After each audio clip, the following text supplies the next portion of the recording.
Now when the day of Pentecost had come, they were all with one accord in one place. Suddenly there came from the sky a sound like the rushing of a mighty wind, and it filled all the house where they were sitting. Tongues like fire appeared and were distributed to them, and one sat on each of them.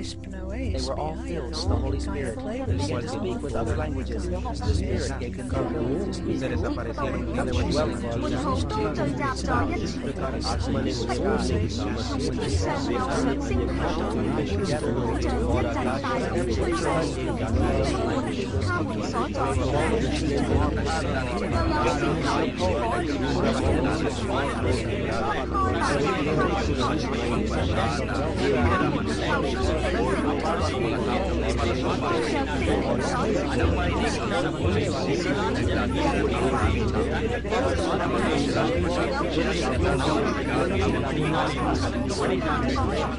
we hear them speaking in our languages the mighty works of God.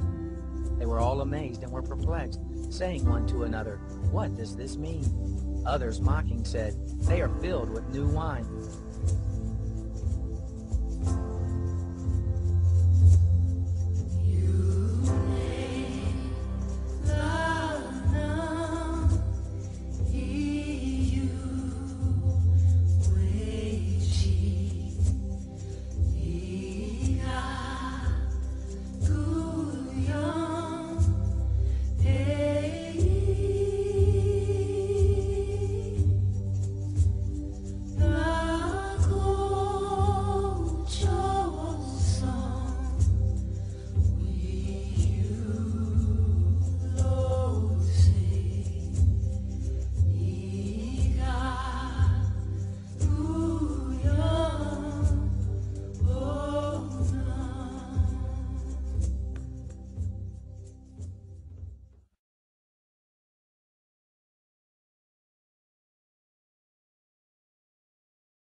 When you were first conceived, you were just that double strand of DNA in a fertilized ovum.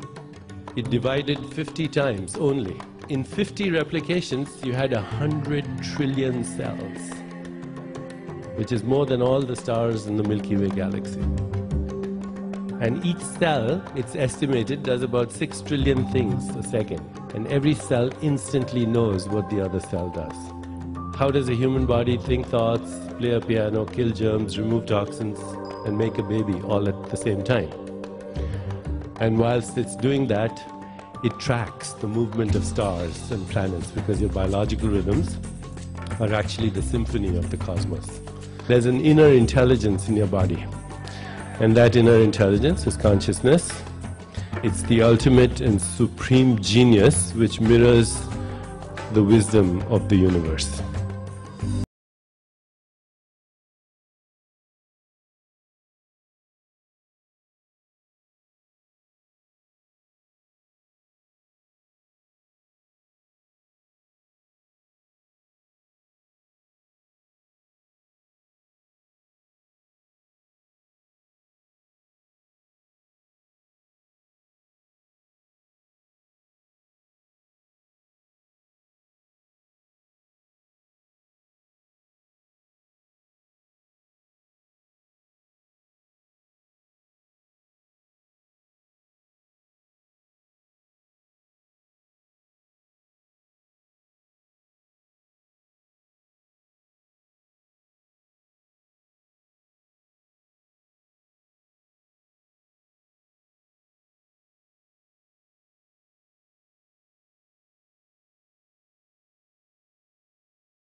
join, junction, yoke, union, all these words are basically from the same root.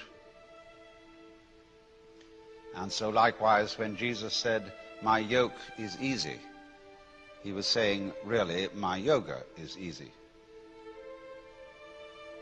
And the word, therefore, basically denotes the state that would be the opposite of what our psychologists call alienation,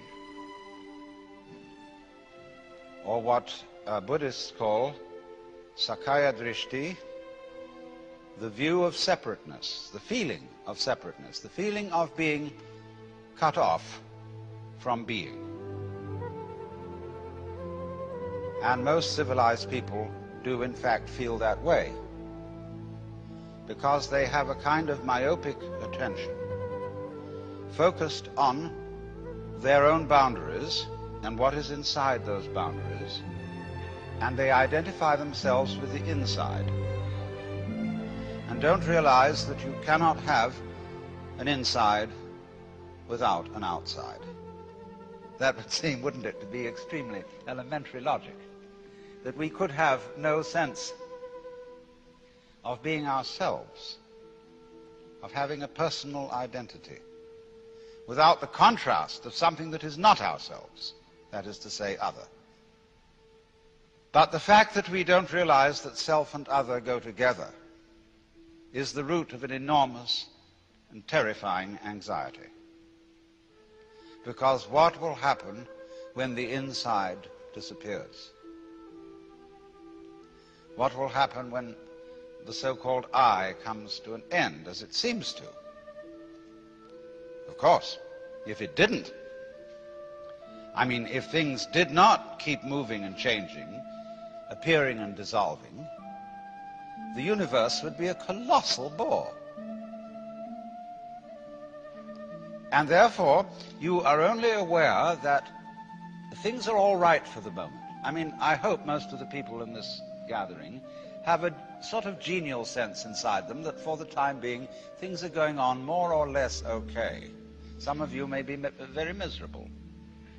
And then your problem may be just a little different, but it's essentially the same one. But you must realize that that sense of life being fairly all right is inconceivable and unfeelable unless there is way, way, way in the back of your mind the glimmer of a possibility that something absolutely unspeakably awful might happen. Doesn't have to happen. Of course, you'll die one day.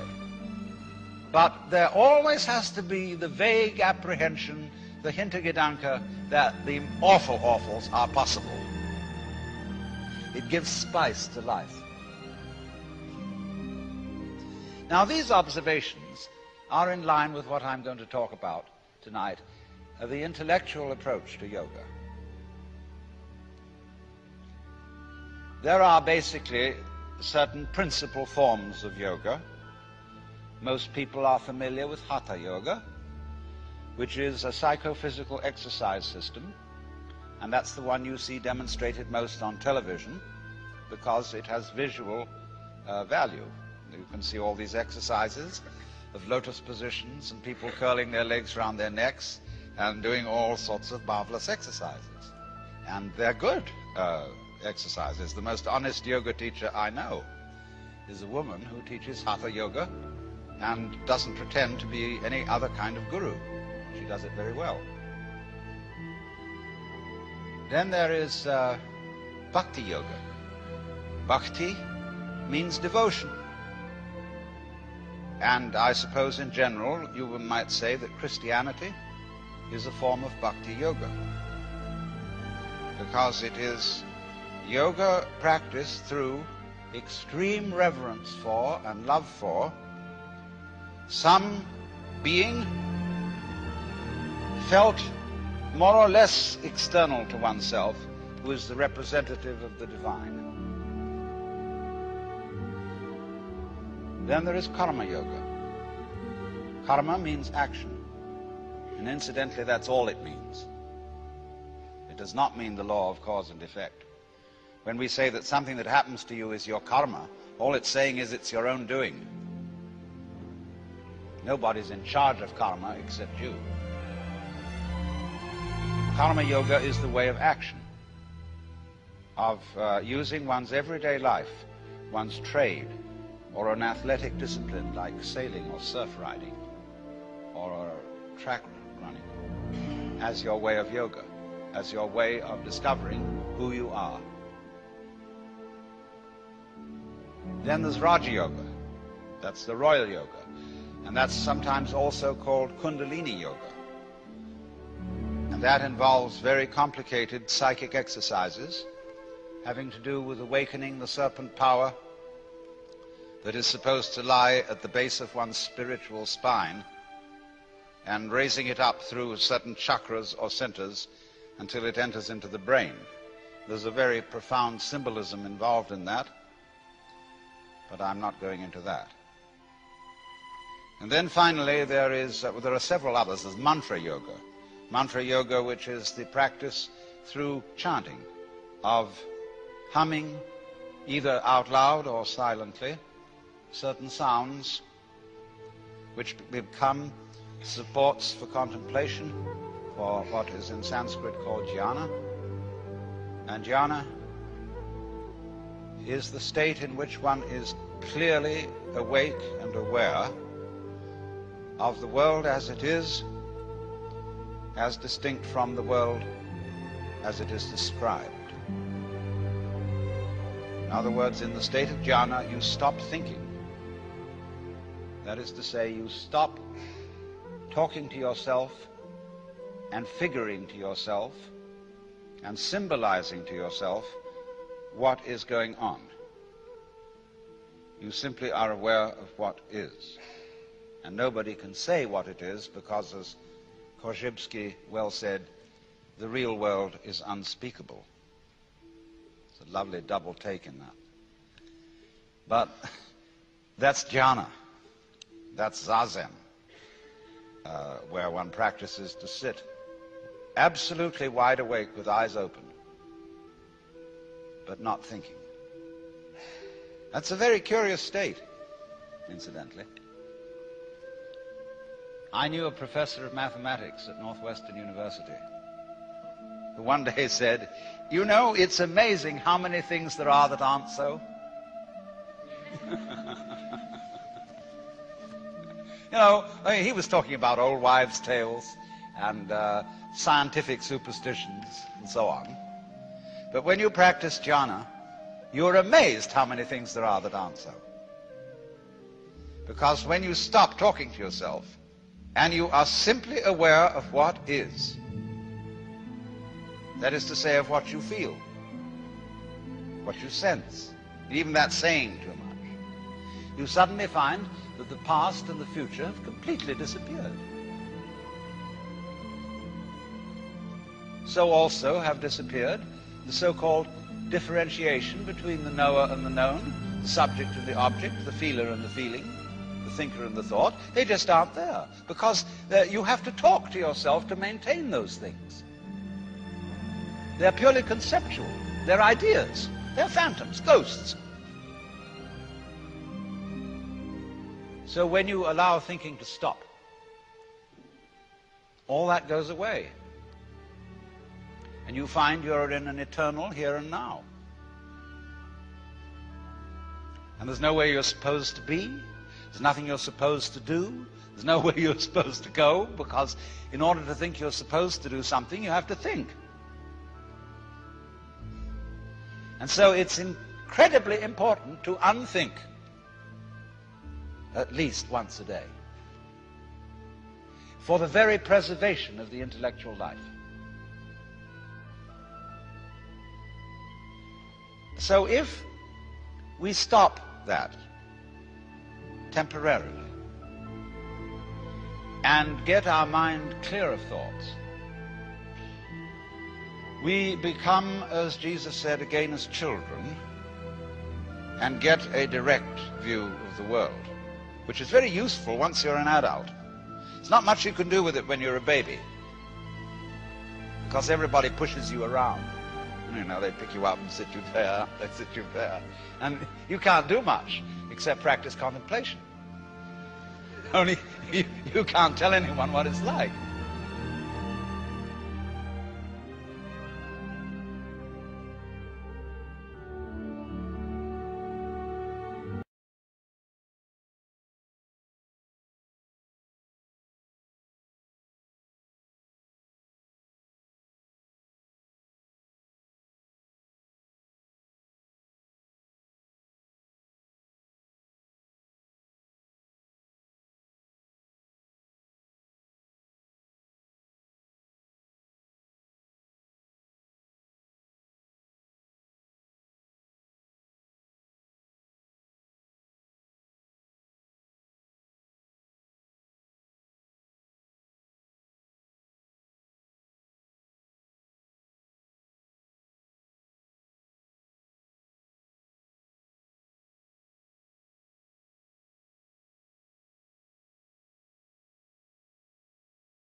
In this morning's talk, I was going into some of the fundamental features of Zen, and today I want to concentrate on that aspect of Zen practice which is called in Chinese Mo Che Chu, or going straight ahead.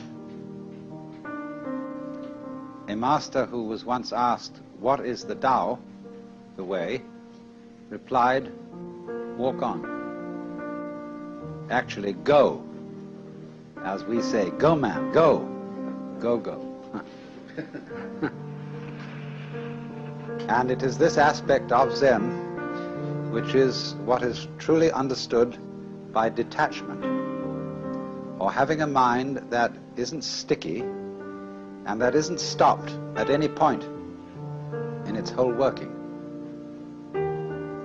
To be stopped at a certain point is what is called having a doubt, as when one fumbles or wobbles or hesitates about something, trying to find the right solution for the circumstances by thinking it out in a situation where there really is no time to think it out. So that when a Zen teacher asks his disciple a question, he expects an immediate answer, as it were, without thought or premeditation. They speak in Zen, they use a phrase, to have a mind of no deliberation. And they also speak of a kind of person, a man who doesn't depend on anything. That is to say, on a formula, on a theory, on a belief to govern his action. And this person who doesn't stick anywhere is like Dante's image at the end of the Paradiso, where he says in the presence of the vision of God, "But my volition now and my desires were moved as a wheel revolving evenly by love that moves the sun and other stars." And the image of the wheel, which is not too tight on its axle and not too loose, that is really with the axle, is the Zen principle of not being attached, not being sticky. It's very difficult for us to function in that way because we've been brought up to believe that there are two sides to ourselves. One, the animal side, and the other, the human and civilized side. And these are expressed in what Freud calls the pleasure principle, which he classifies with the animal side, with the id, and the other, the reality principle, which he puts on the side of society and the superego. And man is so split that he is in a constant fight between these two. Theosophists sometimes speak of our having two selves, the higher self, which is spiritual, and the lower self, which is merely psychic, the ego. And therefore the problem of life is to make the one self, the higher one, take charge of the lower, as a rider takes charge of a horse. But the problem that constantly arises is, how do you know that what you think is your higher self isn't really your lower self in disguise? When a thief is robbing a house and the police enter on the ground floor, the thief goes up to the second floor, and when the police follow up the stairs, he goes higher and higher until at last he gets out to the rooftop. And in the same way, when one really feels oneself to be the lower self, that is to say, to be a separate ego, and then the moralists come along, they are of course the police, and say, "You ought not to be selfish," then the ego dissembles and tries to pretend that he's a good person after all. And therefore one of the ways of doing this is for the ego to say, "I believe I have a higher self." And I would say, "Why do you believe that? Do you know the higher self?" "No, if I knew it, I would behave differently." But I'm trying to get there. Well, why are you trying to get there? Well, then the police wouldn't come around. Then the moralists wouldn't preach at me. Then I could feel that I was doing my duty, behaving as a proper member of society. But all this is a great phony front. If you don't know that there is a higher self, and you believe that there is one, on whose authority do you believe this? You say, oh, such and such a teacher, Buddha, Jesus, Shankara, the Upanishads, said that we have a higher self. And I believe it. Catholics sometimes say they believe their religion because they're told to, and they have to be obedient. The Catechism starts out, the Baltimore Catechism, it starts out, we are bound to believe that there is but one God, the Father Almighty, creator of heaven and earth, etc. And they make jokes about the Protestants and say, they don't have real authority in Protestant church because everybody interprets the Bible according to his own opinion. But we have an authoritative interpretation of the Bible. But this always screens out the fact that it is fundamentally a matter of your own opinion that you accept the authority of the church to interpret the Bible. You cannot escape in all matters of belief from opinion. In other words, it must become clear to you that you yourself create all the authorities you accept. And if you create them in order to dissimulate, in order to pretend that your motivations and your character are different, that you would like them to be different, this is the same old principle of the separate self trying to improve itself so that it will live longer or survive in the spiritual world or attain the riches and the progress of enlightenment. And the whole thing is phony.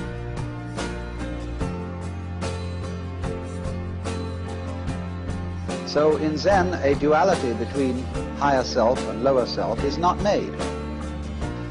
Because if you believe in the higher self, this is a simple trick of the lower self. If you believe that there is no really lower self, there is only the higher self, but that somehow or other the higher self has to shine through, the very fact that you think that it has to try to shine through still gives validity to the existence of a lower self. If you think you have a lower self or an ego to get rid of, and then you fight against it, nothing strengthens the delusion that it exists more than that. So this tremendous schizophrenia in human beings of thinking that they are rider and horse,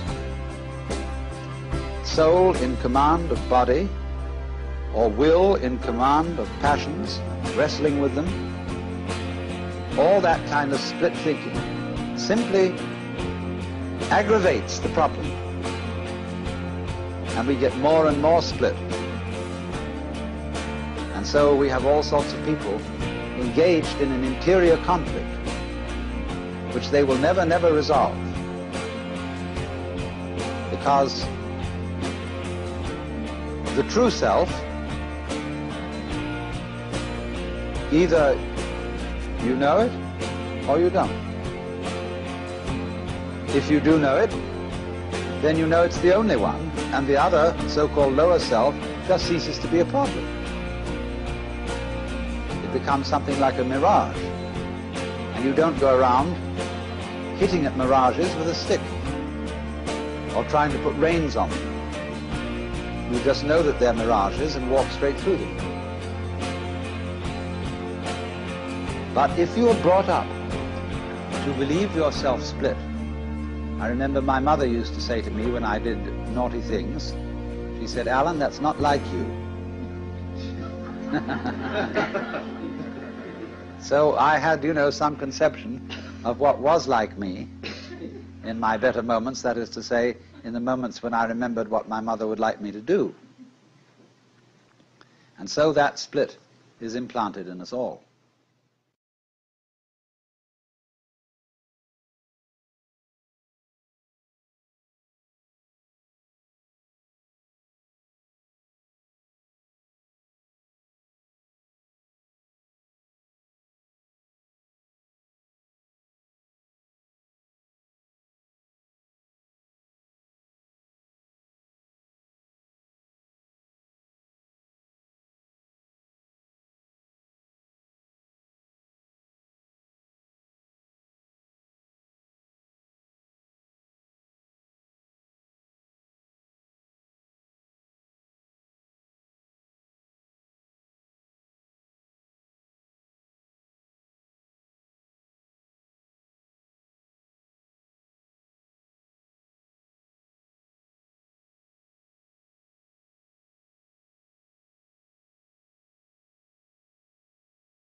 The reason that many people have a hard time easily coming with us in our knowledge of how the universe works is because they are rooted in this physical reality where they have become accustomed to seeing it and hearing it and smelling it and tasting it and touching it.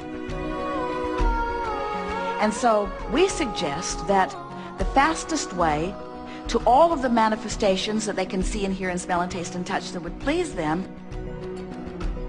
is to leave aside for just a little while their intense perception of physical reality and try to understand this non-physical reality,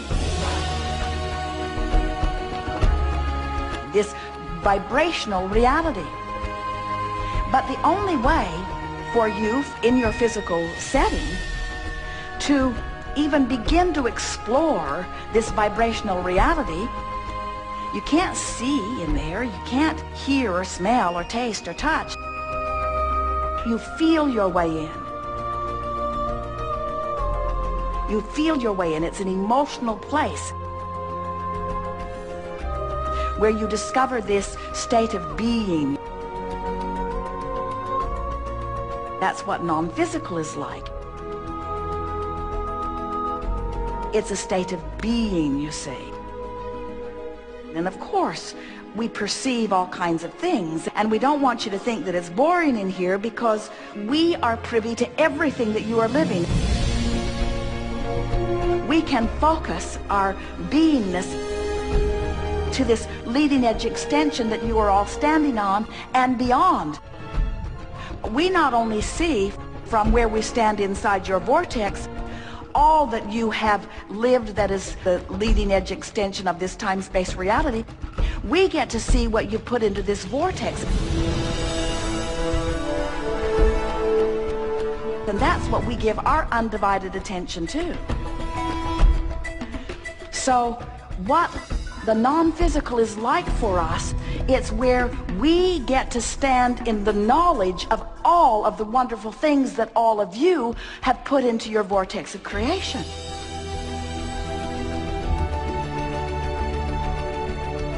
We get to see and feel and know the success that you've been reaching for. We feel and know your abundance and your wellness, you see. This is a big place, non-place, where we stand. It is all that you all have been creating. It's what you call your future manifestation, but it's the present reality. That's what it's like here. This is where people are happy. This is where knowledge runs like rivers. This is where confidence is high. This is where an understanding of who you are runs rampant. This is where worthiness abounds. This is a place where any idea that has ever been imagined is in full fruition. This is a place where the fullness of everything that you've even begun to dream is playing out before us in vivid terms. This is what you call your future that we get the privilege of living and experiencing and relishing now, you see. And you don't have to die to know that. You get to come here where you feel it. Just imagine the difference between releasing unworthiness and knowing worthiness. Can you even begin to get a sense of what it feels like to just know your value and your goodness for sure? For sure? Unequivocally, for sure, completely? Can you even taste a little bit of the love that washes through you? And the arms of source that wrap around you?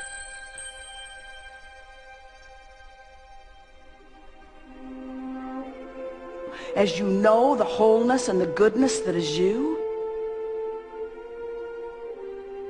how all doubt about who you are just evaporates as the wholeness of who you are is there. That's what it's like here where we are, you see.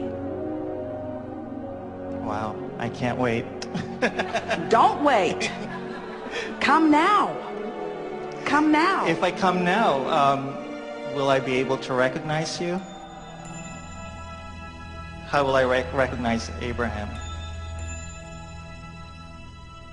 By the love that you feel.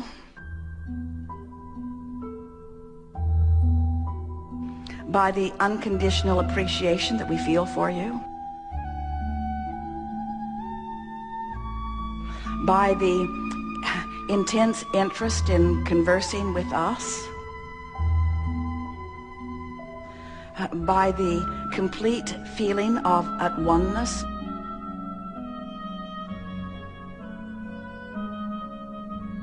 By the abiding satisfaction that wraps around you.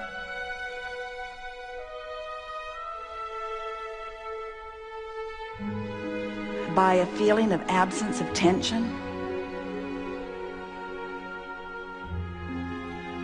By the thoughts that flow into your mind that are reminiscent of the thoughts and words that you've heard on the recordings.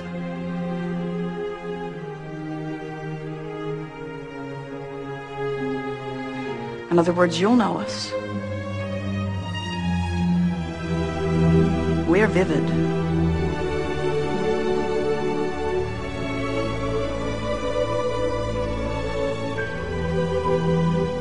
Very confident that I will know you when I get there.